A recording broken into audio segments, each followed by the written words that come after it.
Oh, what a wonderful, wonderful world that we live in. I can't believe I'm going to say this, but Andor is actually doing worse than She-Hulk when it comes to viewership.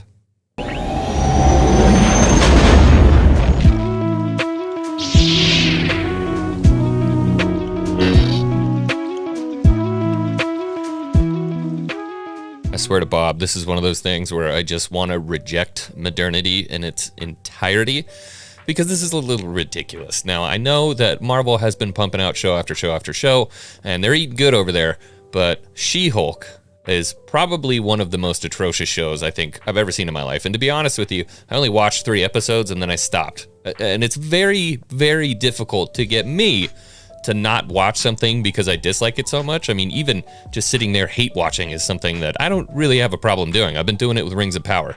People are gonna fall in love with him and be like, I can change him. But we're actually at a point where She-Hulk is performing better than Andor. Shit. And I think what's so interesting about these two shows and why they're a perfect kind of fit for each other is that there's a lot of the same stuff going on here. And I'm talking, of course, about woman power. When incompetent men explain my own area of expertise to me, I do it pretty much every day. Woman good, man bad. But here's the difference between the two shows.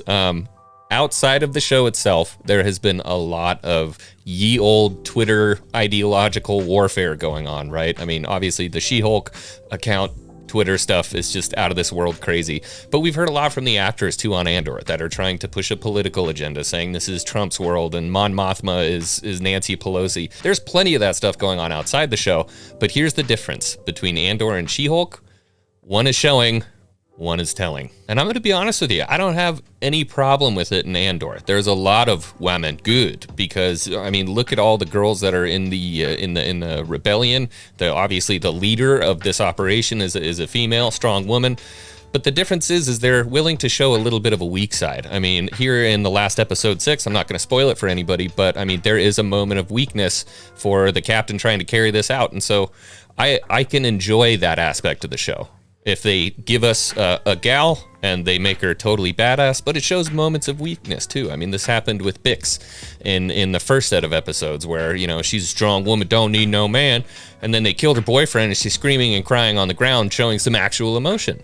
I can enjoy that. And then there's She-Hulk. Taste it there. Num num num num, eat it up. Go play okay. Nope.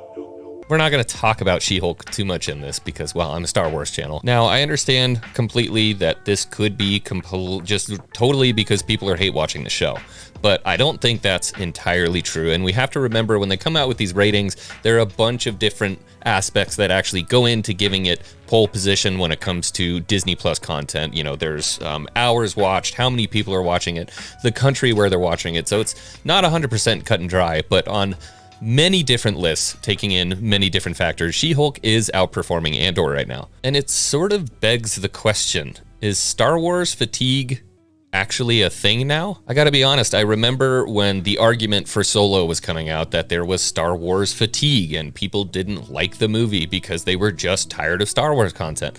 And I never believed that to be true. Why? Because, well, I mean, anybody who's a legit Star Wars fan wants to watch everything that comes out, whether they know it's gonna be atrocious or they know it's gonna be really good, they're sitting down to watch it 100% of the time. And now we get this Andor show and people just aren't really talking about it. They're not really watching it. I saw multiple YouTubers when this first came out putting posts up on Twitter, putting posts on their community tab on YouTube saying nobody's really talking about this. There's not a lot of interest in it. I'm just not going to cover it. That just seems like a big indication that Star Wars fatigue is really real, especially for a Star Wars channel to come out and say, I'm not going to make reviews, I'm not going to make watch parties, I'm not going to do any of that stuff just because I'm kind of disinterested in the show. Nobody really wants to hear about it. That sounds like Star Wars fatigue to me. And honestly, that's a huge bummer for me because I've really been enjoying the Andor show. It's a lot slower paced and a lot more serious than the other stuff that's come out.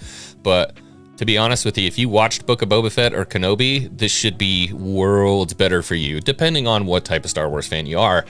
But for me, this is the best thing they've put out since Rogue One. I don't mind a slower show. I don't mind a little bit more world building. I like a little bit more of the intensity that comes along with this as opposed to the childish humor. Dude, Book of Boba Fett was tough to watch at points.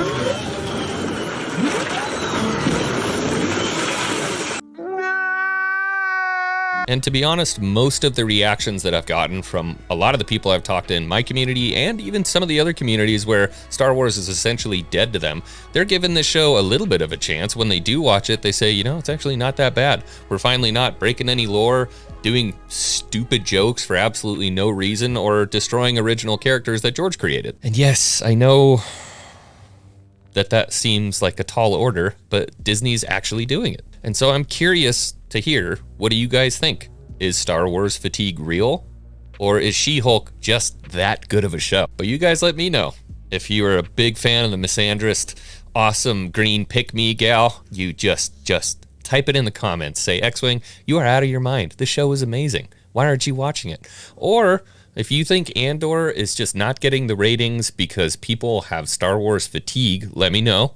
Let's find out. I want to hear what you guys have to think. Why is Andor underperforming when this should be the top performing show for Disney Plus and for Star Wars, period? Let me know. Interested to hear? We'll catch you guys on the next one.